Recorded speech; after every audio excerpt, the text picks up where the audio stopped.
MGVCL Jhalod મુકામે આવ્યા હતા રજૂઆત કરવા બાબતે, અને રજૂઆત એવી હતી કે હાલના જે બિલો આવ્યા છે તે બિલો જેને 100 રૂપિયા ગયા મહિને આવતું હતું એના 1000 રૂપિયા આવ્યા છે, જેને 200 આવતું હતું એના 2000, જેને 500 આવતું હતું એના 5000 આવ્યા છે, અને જેને 1000 આવતું હતું એના 10,000 બિલો આવ્યા છે.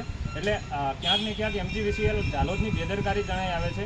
અને બીજું કે જે ગામમાં ઘૂસી જાય છે, આજે MGVCLના અધિકારીઓ રેડ પાડવા માટે આવી જાય છે, એ કોઈની પરમિશન લીધા વગર કોઈના ઘરમાં ભરાઈ જાય છે.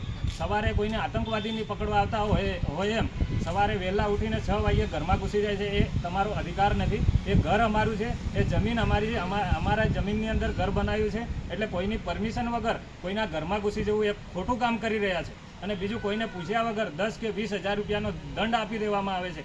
અધિકારીઓને, તમામ અધિકારીઓને કહું છું, MGVCLના અધિકારીઓ કદવાળ ગામની અંદર કે જાલોદ વિસ્તારની અંદર આવતા શેથી જજો. કદવાળ ગામ અને જાલોદ વિસ્તાર અનુસૂચિત 5 વિસ્તારની અંદર આવે છે, અને અનુસૂચિત 5 વિસ્તારની અંદર વિધાઉટ પરમિશન તમે એન્ટ્રી કરી શકતા નથી, અને કોઈના ઘરમાં પણ એની મંજૂરી વગર તમે ભરાઈ શકતા નથી. તેમ છતાંય તમે બળજબરી કોઈને આતંકવાદીને પકડવા આવતા હોય ઘરમાં ઘૂસી અને કોઈની જાણ બહાર 20-30,000 રૂપિયાનો દંડ આપી દો છે, એ અયોગ્ય છે.